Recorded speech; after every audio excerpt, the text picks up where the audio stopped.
Y seguimos en Buenas tardes China y quiero aprovechar este feriado para darnos un gusto y poder profundizar un poco lo que nos dé el margen en la cuestión del cambio climático, que todo el tiempo está como presente desde distintos enfoques. Por lo menos uno que se repite es desde las catástrofes naturales que aparecen o por sequías extremas o por calores extremos o por inundaciones extremas o por fenómenos meteorológicos extremos que derivan en una especie de respuesta y son los efectos del cambio climático, o porque de golpe aparecen protagonistas de la política border, negacionistas, outsiders tipo Javier Milei, que de golpe dicen es un invento de los socialistas.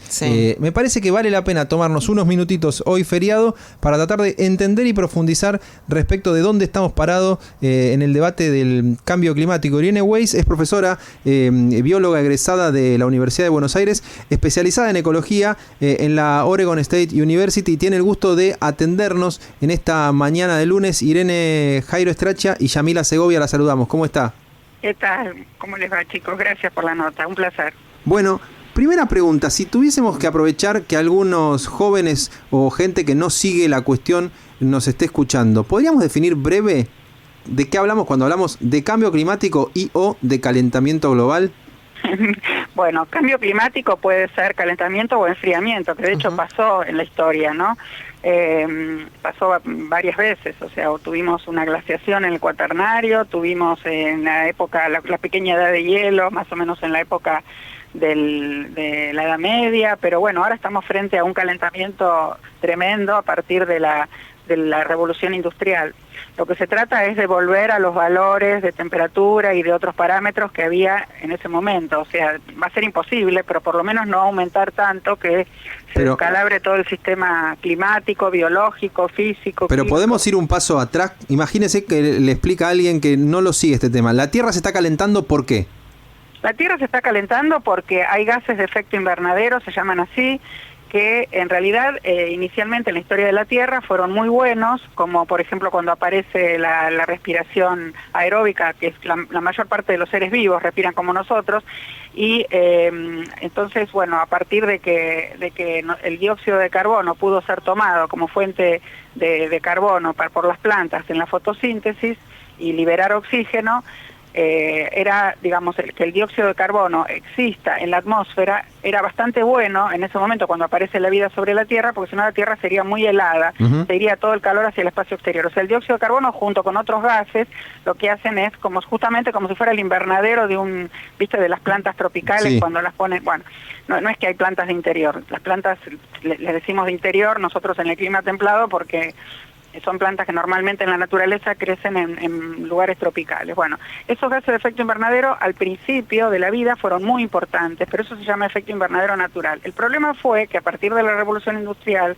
con los combustibles fósiles, el carbono, el gas y el petróleo sobre todo, empezaron a emanarse muchas cantidades de dióxido de carbono, más el metano, que también es un gas natural, pero que a diferencia de producirse solamente en los pantanos o en algunos animales rumiantes, cuando vos empezás a producir, por ejemplo, en feedlots, una enorme cantidad de vacas, empiezan a eliminar el metano. El metano es 20 a 30 veces, tiene más valor calorífico que el dióxido de carbono, digamos, que nosotros exhalamos cuando respiramos.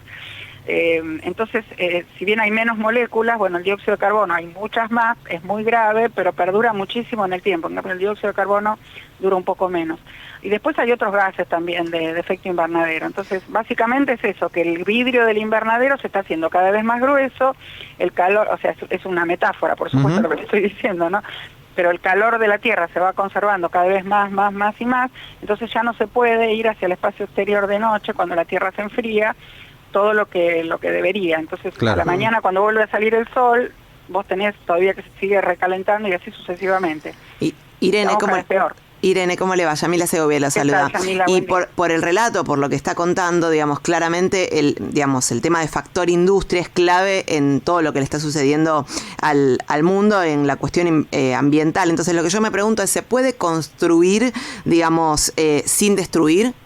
Sí, claro que se puede. En este momento la mayoría de las naciones están tratando justamente de usar energías renovables, mudar toda su infraestructura dentro de sus posibilidades. Lo van a tener que hacer muy rápido. Justamente este informe de anteayer fue lapidario porque, este informe del Panel Intergubernamental de Cambio Climático, me refiero a eso, ¿no?, que presentó las bases físicas del cambio climático, la verdad es que es tremendo, salió en todos los titulares del diario, es la primera vez que algo así sale en todos los titulares de todos los diarios del mundo.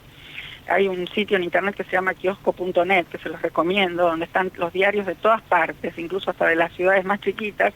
No hay titular que no haya reflejado ese informe de cambio climático. Y justamente fue presentado también por la doctora Carolina Vera, que ella es la vicepresidenta del Grupo de Trabajo 1, justamente del Panel Intergubernamental de Cambio Climático, que hizo este informe, en un webinar que se hizo a través de YouTube del Ministerio de Ciencia. Yo estuve en vivo, y bueno, quedó guardado en la página del Ministerio de Ciencia. Ahora, por si lo quieren ver, la verdad que lo recomiendo a la gente porque fue muy claro, muy sencillo, y a nivel de divulgación cualquiera lo puede entender. Y ahí estaban todos los investigadores de la Argentina, participaron seis investigadores, así que... Ahora, Irene, sí. El informe este que vos citás dice que para 2030 la temperatura de la Tierra aumentaría en 1,5 grados, si no me equivoco.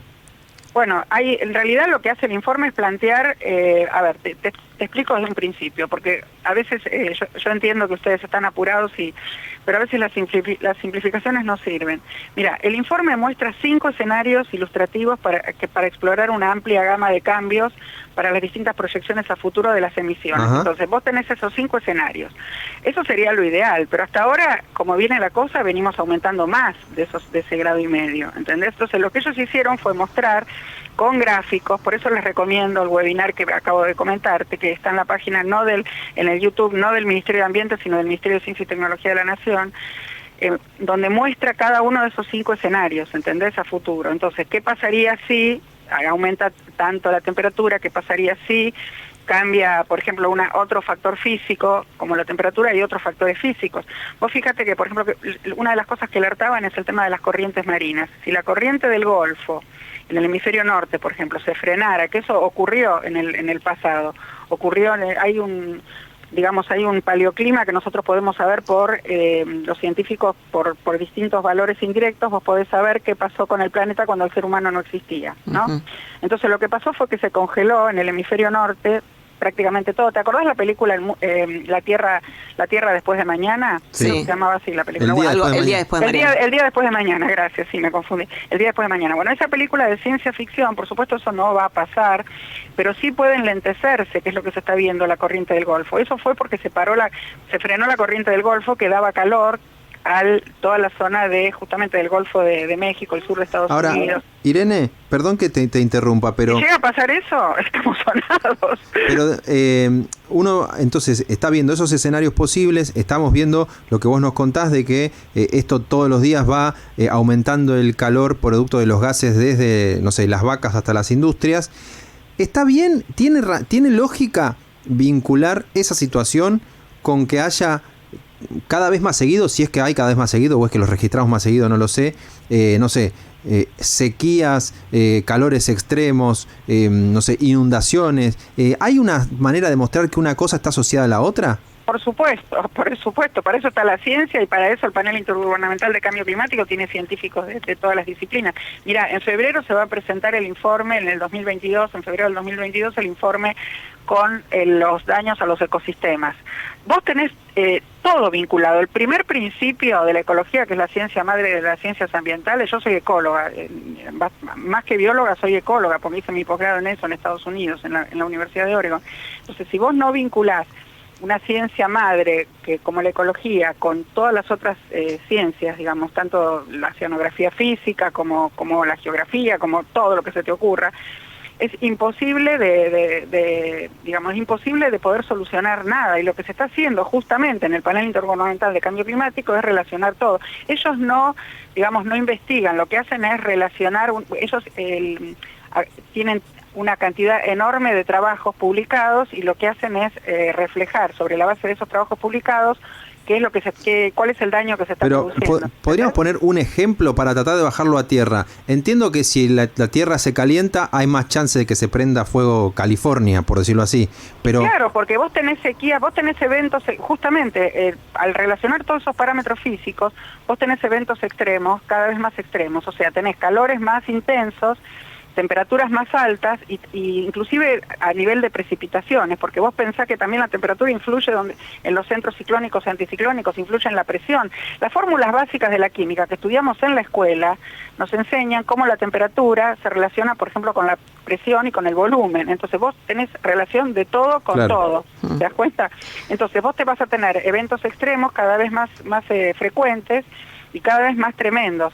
Las sequías son más secas, por decirlo de alguna manera, y las inundaciones van a ser más, digamos, van a traer más lluvias y van a ser más desastres. Lo que a veces me da la sensación es que muchos que no están al tanto y de repente escuchan las noticias sobre el calentamiento global y qué sé yo, como que para mí muchos piensan como que es algo abstracto, algo como... No, mira, escúchame, si vos te referís, perdón que yo te interrumpa ahora, si vos te referís a Milei, hay personas, yo no quiero hablar en particular de Milei, no tengo nada contra Milei, pero No, igual no hablaba del tema. No, hablaba pero como lo mencionó gente... al principio Jairo cuando me presentó, por eso lo traigo a Milei o Trump, digamos, hay figura. Sí, cualquiera. Hay personas que con tal de, o sea, no tienen idea y con tal de ser levantado por los medios, dicen cualquier cosa. Sí. El panel intergubernamental de cambio climático solamente para este informe revisó 14.000 publicaciones científicas para evaluar. Eso entra en un proceso de revisión. Hay un equipo de autores de 234 personas de 65 países, donde 78.000 comentarios recibidos de 46 países que revisaron esta versión, que es el sexto informe, ¿entendés? O sea, ¿cómo vas a escuchar a un tipo, a dos tipos, a 200 tipos que te digan una cosa frente a la ciencia, frente a las evidencias? Sí. Igual yo lo llevaba con respecto a la gente que está escuchando esta nota, por ejemplo. Bueno, pero la gente que escucha esta nota tiene que informarse por los medios. Hay una red argentina de periodismo científico que es excelente en la Argentina, que informa como corresponde. Si la gente lee a cualquiera, decir cualquier cosa... fake news va a haber en todas partes. Termino lo que te quería decir, que es lo siguiente, que el que está escuchando esto capaz dice, bueno, ¿qué puedo hacer yo desde mi lugar? Porque, digamos, todo lo que estamos hablando tiene que ver con las industrias, con algo que de repente excede a la persona individual. Entonces, lo que por eso la pregunta decía que más allá de que a veces puede parecer abstracto, que no lo es el tema, digamos, ¿qué se puede hacer desde lo individual? Bueno, yo te digo que se puede hacer. Primero, informarse con la gente que corresponda. Los dueños de los medios tienen que contratar gente que sepa del tema, no puede contratar, o sea, yo entiendo que hay gente que, bueno, tiene cara linda, que son modelos, que informan, no estoy hablando, por supuesto, de ninguno de ustedes, estoy hablando en general. No, lo de cara linda sí, claramente. Vos ves en televisión una modelo que dice una pavada, que no tiene ni idea, y porque es linda, y qué sé yo, y es flaca, la contratan en lugar de contratar una periodista científica que conozca el tema. Entonces, la gente no tiene la culpa muchas veces de escuchar lo que hay, pero lamentablemente el nivel de los medios es tan desastroso que se dice cualquier cosa y además no... Está enojada, Irene, está enojada, los quiere retar un poco, rételo. No es que esté enojada, escúchame, lo que pasa es que es una realidad, vos fíjate. Hay muchísimos lugares del mundo, estoy hablando por ejemplo de Europa, no es que nos podemos comparar como con los países nórdicos, pero vos escuchás los medios en los países nórdicos y la gente sabe y la gente se informa bien. Acá cualquiera dice cualquier cosa y los medios levantan eso. Mira, ¿qué pasó te voy a dar un ejemplo, qué pasó con estos tipos millonarios que se fueron por 11 minutos que querían ir a la estratosfera a ver cómo se sentía estar sin gravedad? Vos no sabés la cantidad de emisiones de gases de efecto invernadero que largaron a la atmósfera. Entonces, ¿cómo los medios le dan entidad a estos tipos? Porque son millonarios, porque simplemente ponen pautas publicitarias o ponen plata para las campañas políticas. No se puede darle visibilidad, Irene, a gente que hace tanto daño. Irene, me gusta que esté así, con la garra puesta. Yo soy así. Yo creo que con esa actitud al planeta lo vamos a enfriar en un tiempo mucho más corto que con un tono más moderado, así de vamos viendo. Pero tengo 30 segundos para cerrar esta charla muy interesante con Irene Weiss.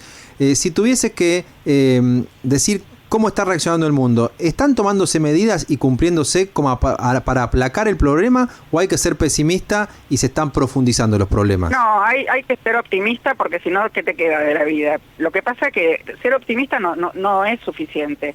Vos tenés que ser optimista pero realista. O sea, el informe justamente sacudió al mundo porque es una realidad tremenda y es real, es verdad. ¿Entendés? Más allá de lo que puedan decir unos pocos. Es simplemente eso, o sea, el mundo está reaccionando y no va a quedar otra alternativa, porque si no llegamos al punto de no retorno, como se llama en inglés, de tipping point. Listo. Estamos fritos ahí, ¿viste? Ya no se va a poder volver atrás. Irene Weiss, hay que decir que con este tema es muy calentona, me parece que hay que calentarse para frenar el calentamiento global. Yo haría ese eslogan. Así que Irene, gracias. No hay por qué, un placer. Gracias por la charla. Ahí está, nos dimos este lujo en el feriado de charlar con Irene Weiss, profesora universitaria, bióloga y con un posgrado de especialización en ecología en la Universidad de Oregon en los Estados Unidos.